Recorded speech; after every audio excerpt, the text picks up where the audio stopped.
Hi everyone, and welcome to Untethered Fridays. I'm sorry I'm a little late. I'm in my parents' house, in my mother's bedroom, and in the other room, my father was talking on the phone. You don't really need to know this, but he's very loud because he's deaf.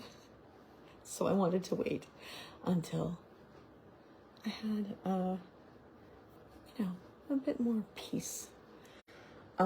So today I wanted to discuss humility versus humiliation. These are things that for some of us, for some people, seem to go hand in hand. And it's not like the differentiation between the two is hard to understand or that people don't get it. It's, as I'm sure you already are aware, humility is about, what's the C.S. Lewis quote? Humility is not thinking less of yourself, it's thinking about yourself less.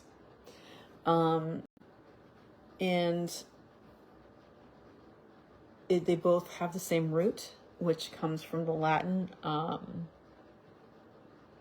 is it Latin or Greek? I don't know. But the humili whatever root is it talks about being lower than. And in spirituality, in humility, in being humble, you're talking about being lower than God, right? Not lower than other people or lower than yourself or anything else, but just like, hey, I'm not God. I'm not the end all be all. Humiliation, the way we speak to each other, to ourselves, often is humiliate. Like we humiliate ourselves. And of course that's usually put in there from childhood, from someone else, but it's in there. As Michael Singer says, if something comes up, it was in there. So it's important and you got to let it go. And this is maybe this will be the topic we talk about with Robin today, later on, which is going to be at 2:15, not 2. But that's going to be Untethered Talk with Robin and Jen at 2 o'clock. Only it's at 2:15. So, for instance, I'm having a bit of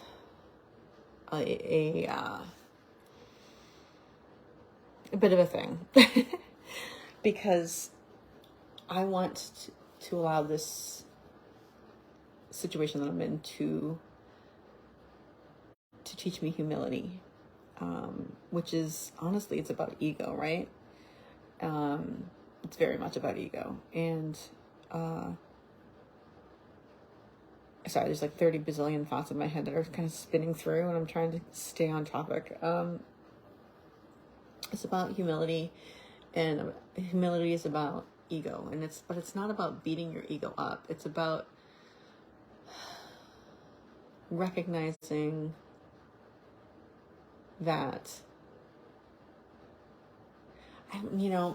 it's not a difficult concept, but it can be a little hard to define in some ways. It's, for me right now, for instance, it's hard because I feel humiliated, and to myself, and it's funny because I admit these things to you all. I put it out into Facebook land, which means it's out there forever and anyone can see it except for the people that I block. But it's I've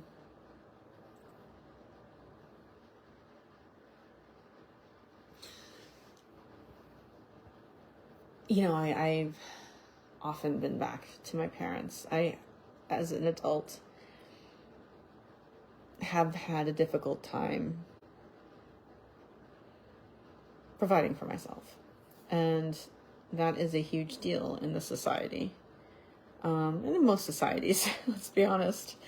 And it's something that is very, very much tied to identity and very tied to ego. So if I'm here thinking like, it's been, I'm how old now? And, I'm in my mid 40s and I still can't provide for myself. And I'm back at my parents, not for a long time. I have a plan and it's going to end soon. But again, like I swore I would never do this again. But again, it happened. It is happening for me, not to me. And it is a result of my actions and choices. So that, I want to put that out there right now. I acknowledge that. It's not something that just happened. It's something that is a result of my behavior, my actions, and my choices.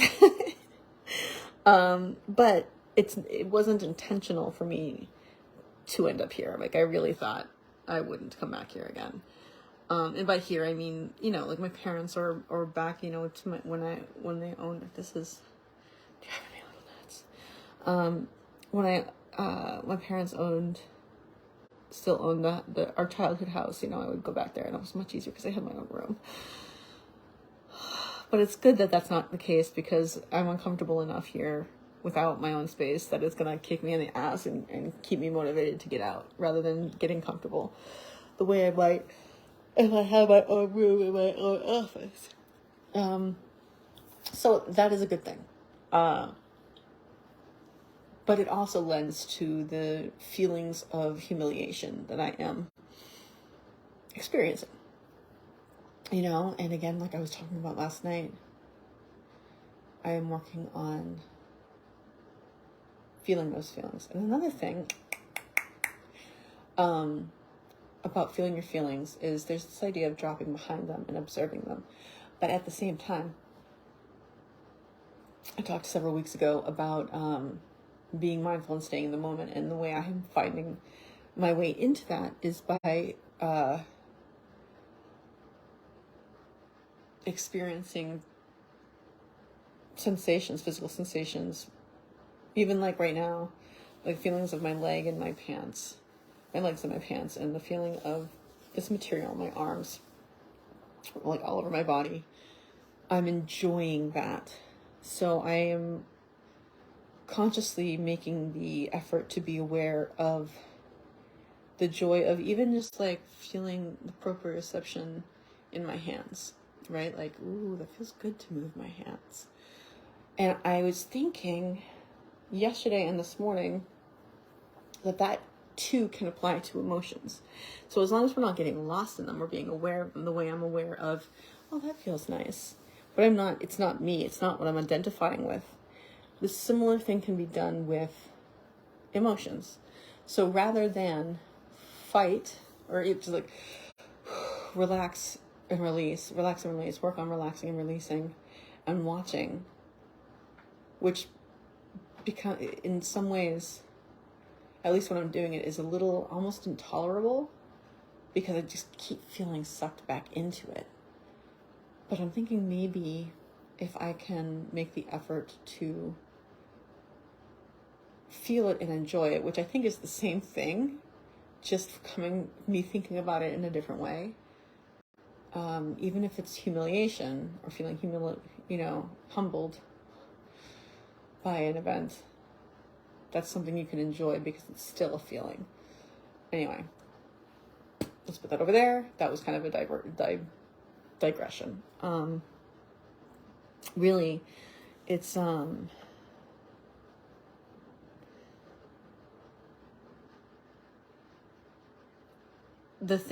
difference I think in the practice of humility versus humiliation is like, where do you go? Like, for me, this is a humiliating experience. Let's not let's not create that affirmation. It has the potential and potentiality of feeling humiliating to me. Right? However, it also has the potential and potentiality of being humbling, which is something you can enjoy because it knocks you off your high horse, which isn't really, it knocks you a peg down, but not in a bad way. It's about giving yourself grace, right? Yeah, Christina, I did. But humility versus humiliation it's an internal thing, right? I mean, like as all emotions are, you have in your heart field, you have these emotions, and the difference between them, I think, is the amount of grace that you give yourself. When you're feeling humiliated, you are judging yourself. You are just believing that you're like despicable and worthless and wretched, and you castigate yourself, and you're like, you hate yourself, right? It's about loathing. Humiliation is no one can humiliate you. It's like any emotion, really. You have to choose to feel that in a way. There's areas of gray. Statements like that there's always, that's a conversation in and of itself. But when it comes to it requires awareness, number one. But rather than thinking that humility or feeling humiliated isn't something that another person can do to you, it's what you do to yourself. You humiliate yourself when you feel humiliated. Being humbled is a gracious emotion. It's almost a joyful emotion. I mean, it's an emotion that comes exactly, Christina, if you give powers to others. It's an emotion that all emotions come from your heart. It's hard to say that, but like, it's a higher vibration. It's a higher level. It can be a beautiful feeling. So long as you're willing to recognize that you're not the end all be all, and you're willing to let go of your ego. It's not about feeling lower than other people. Being humble doesn't mean that you put everyone else above you. You know what I mean? That requires a poor opinion of yourself. It's just saying that you're not better than anybody else. You know what I mean? Like, everyone's special, right? I love that quote from The Incredibles, where Dash, the little boy, it's a family of superheroes, and his mom says, everybody's special, Dash, and he says, yeah, that just means that nobody is. But that's not true. You know what I mean? Like, everybody is special in their own way, and everybody has something that they're better at, and everybody has something that they're not good at. And there are so many people who are better at the things that I'm better at than I am. And I think it's just a recognition of that, and a coming to peace and terms with the fact that we are all one, right? That's really what humility and allowing yourself to feel humble is about. It's acknowledging that we're all one. It's acknowledging that I am a part of a greater whole, a more divine creation that is not about me, right? Because a lot of times we think the world's about us, like very similarly to everything is attached, everything is all one, because we can bring this back to this discussion that Michael Singer often has, which is that, sorry, I just totally lost my train of thought. But the idea is that I had such a brilliant thing to just say, and it completely slipped out of my mind. But humility is about being one with everything and allowing that to be the truth. And our egos get in the way. And what we do with our ego is we place ourselves above reality, right? We say that, our egos tell us the way we want things is the way that things should be. And if they're not that way, that it is wrong. And then we cause ourselves to suffer if they're not that way. And then we try and make them be that way, which will never happen.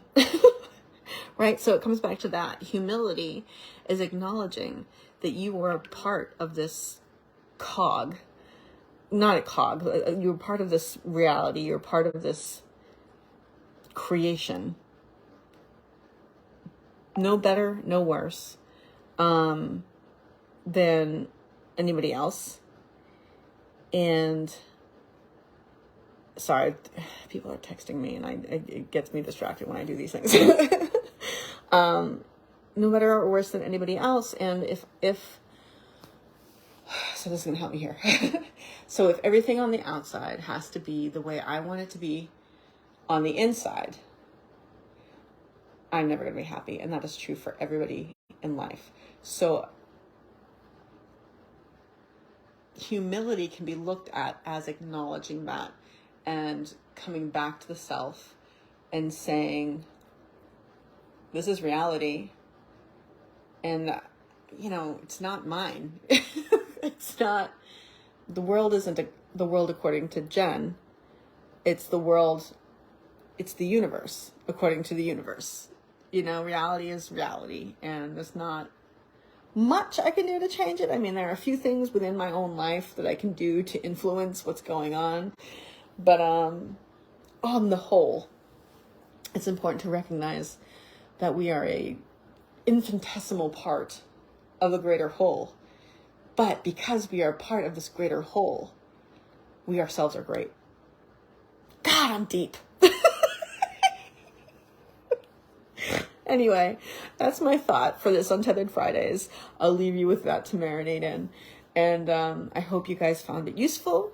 I hope that these talks that we have, you're grateful for, because I certainly am grateful for them, recognizing that I myself am no better than anybody else. And I am constantly humbling myself, thank God. See, here's the thing, right? I'm like, oh, I go on these videos and I humble myself and I talk about all these things that other people won't talk about. And then I'm like, because I'm awesome. And I am, don't get me wrong, but it does, I do get a boost from it. That might be bordering on ego. The place in the ego, there's nothing inherently wrong with your ego. It's the places that it can take you. And that can take me, that's a part that where I can easily see myself feeling better than others because I can do this. But this is just something I'm better at than some other people, whereas other people are better at other things. So I don't know. But right now I gotta jam. So I am going to leave you with the thought that I always leave you with, which is that you can always choose to have a grateful day.